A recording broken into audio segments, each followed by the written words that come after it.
I've talked a lot this week on Front Row Tampa Bay about the high quality care and major research at Moffitt Cancer Center.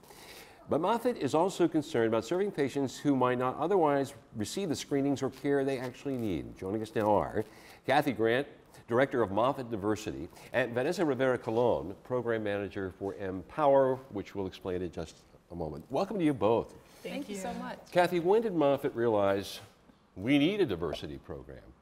Well, it was several years ago when we realized that our community was not reflected in our patient population. And as a result of that, we really worked to emphasize that the Cancer Center is open to all different communities and make it so that it's more comfortable for individuals to seek care at the Cancer Center. Do you think there was a perception in certain communities, let's say low-income communities, that, well, that's a world-class cancer center. What would they want with someone like me? Was that kind of the attitude they had? Absolutely. And Moffitt's worked really hard to try to change their perception that that's the case. You know, when we go out in the community, we'll even hear, well, there's valet parking. We don't want a valet park, or we can't afford to do that. And so we made them understand that's for our patients, to make sure that you're comfortable, that you're safe as you're entering the Cancer Center. So Venessa and her team have also worked very hard to correct those misperceptions. I looked at your mission statement, or some of your values, I should say, maybe is the best way to put it. And one of the two words that caught my eye, cultural competency. Explain what that means. Venessa, would you like to explain? Definitely. Our approach with outreach is to really provide linguistic and culturally competent health education care. So we have staff that speak 3 different languages. We also, at Moffitt, people who speak different languages, we provide services for them as well. And just to really be aware of the cultural differences, the wonderful things that our different cultures bring, and to provide service that is excellent to all cultures. When we talk about cancer screenings, there are various forms of cancer screenings, quite obviously. Mm-hmm. Are people ignoring them when they shouldn't be, when it is available to them? Is that what you've discovered? We do find that at times we are, as many of us do, you know, we should eat better, we should do exercise, we should get our screenings on time. So we do find that sometimes people in the community are not getting to screenings on time. And that's really our message. If we get to screenings early, we have better chances of survival. So it's really just a matter of understanding what are the barriers to getting to the screenings. Moffitt has many clinical trials, and you want diversity in the people who participate in those clinical trials. So how do you go out and recruit people? How do you reach out? Well, Venessa and her team will often make sure that our community has a better understanding of what clinical trials mean.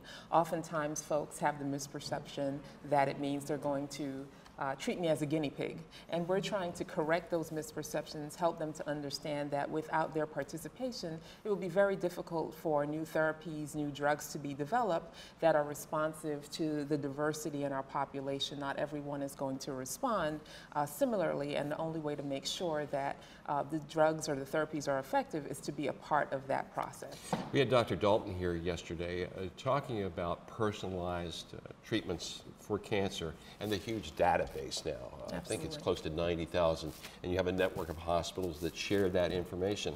And the truth is, if someone was part of a clinical trial, or they were part of the database, let's say, the information gathered for them might only benefit them, but someone else within that database. Is that correct? That is completely correct, and it can benefit them, but also people, you know, other community members in the future. Is there any way to measure how educating people, getting them in for screenings, getting them into clinical trials, have improved survival rates for various forms of cancer? They definitely, with breast cancer, with colon cancer, cervical, the earlier the better. The earlier the stage those types of cancers are detected, the outcomes are much better. And that's our mission, to get people engaged and to know that if they don't have insurance, there are programs out in the community. So it's not the situation where I don't have insurance, I can't get screened. There are definitely programs out there to help out.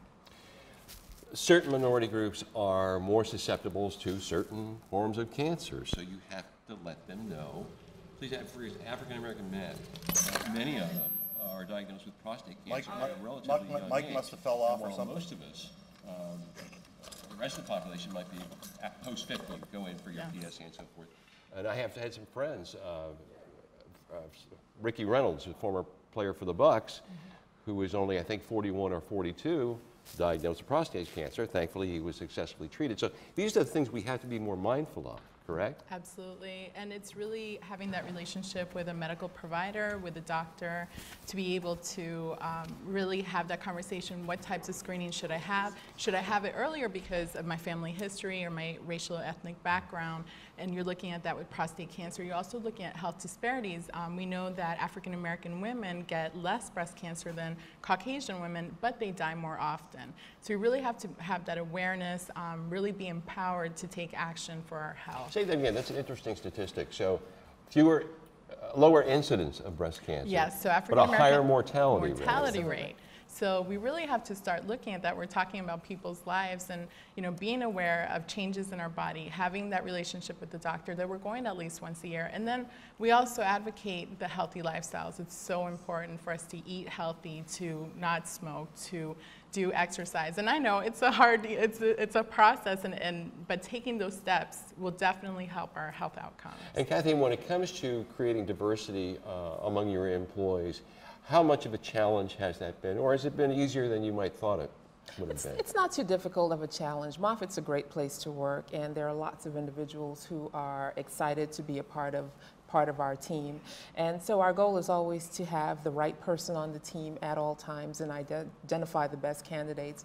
We're very fortunate that we have a wide variety of employees who are able to bring a lot of different ideas and thoughts to the process of serving the community with cancer care. And we're talking about from your top positions down to your nurses' aides, everybody across the board, you want that. Absolutely. Because sometimes those people are the first ones that are engaging with the patient. Correct? Absolutely, absolutely.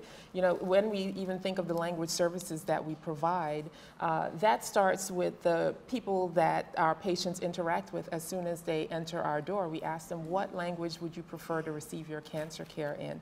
So that starts from the very beginning and making sure that everyone understands why it's so important to understand the culture of our patients so that we can be responsive. Research has shown that when we're respectful of a patient's culture, that their health outcomes are better. So we want to make sure that we integrate that in the continuum of care as well. We have a short video clip we want to show from Moffitt Cancer Center, and I believe we're ready to play that right now. Hi, I'm Shelton Quarles. After being diagnosed with colon cancer several years ago, I realized the importance of health screenings and wellness checkups. We all have a role to play in keeping our community healthy. I'm excited to work with Moffitt Cancer Center and other local organizations on a special event to help families take charge of their health. For a variety of reasons, the number of men in our community without access to preventative health care services is increasing. The Men's Health Forum offers information and education in English and Spanish on a range of health-related topics: cancer screenings, wellness checkups, tips for leading a healthy lifestyle, and much more. Since the first Men's Health Forum in 2000, more than 10,000 men have received quality health screenings and other benefits at no cost. This year, the Men's Health Forum will take place in the Marshall Center at the University of South Florida on Saturday, March 9th, 2013 from 8 a.m. to 3:30 p.m. For more information, visit mhftampa.com.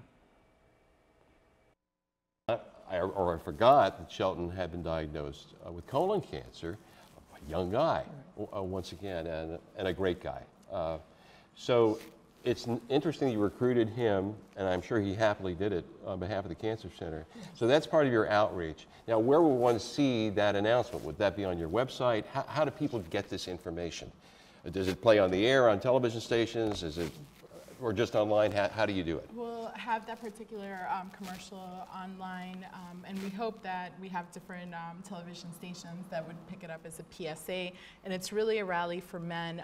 The Men's Health Forum, we're going into the 12th year where we provide all sorts of screenings. We collaborate with over 50 agencies here, hospitals, social service agencies, to provide a one-stop shop for the men who are underinsured, uninsured, and the coming date is March 9th. But that's one mechanism. We also just go out to the community, provide workshops in the community, and really focus on the whole continuum, from children all the way to adults, and focusing on prevention, intervention, the importance of screenings. Well, as a guy, I can tell you that men are very reluctant. They ignore their health care. They really do. Not only in terms of lifestyle, but they don't like going to the doctor. They really do. I'll confess, though, that I have become after 50, I know I don't look it. Much more proactive about, going to my urologist every year for the PSA and regular screenings, and you have to do it. But women are just so much better about it. It's just the nature of our makeup, I suppose. Right. Cathy, when you are recruiting people to work with this diversity in mind, do you find what you need right here in the Tampa Bay area, or do you have to reach beyond?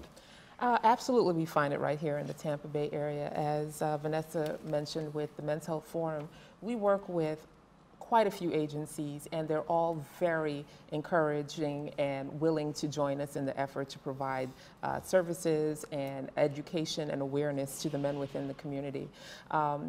As it relates to the gentleman and being less proactive, one of the things about the Men's Health Forum is that it's almost like a brotherhood for them. Once they're there, and wives do show up, some of them do require a little bit of encouragement, but once they're there, the men are very interested in their health, and what we are really trying to do is empower them to be more proactive. And we have some men who've come all 12 years, and then there are others who come and they don't return, but what we're at least doing is being able to instill some of those proactive values and see that there are other men who are willing to join them as well. Absolutely, and you get somebody like Shelton to give a testimonial like that. It's fantastic. I want to thank you both for being here. Very much. We appreciate it. We have another guest from Moffitt. In fact, one of the more creative people there. I think you'll agree with this, and Cathy is with him right now.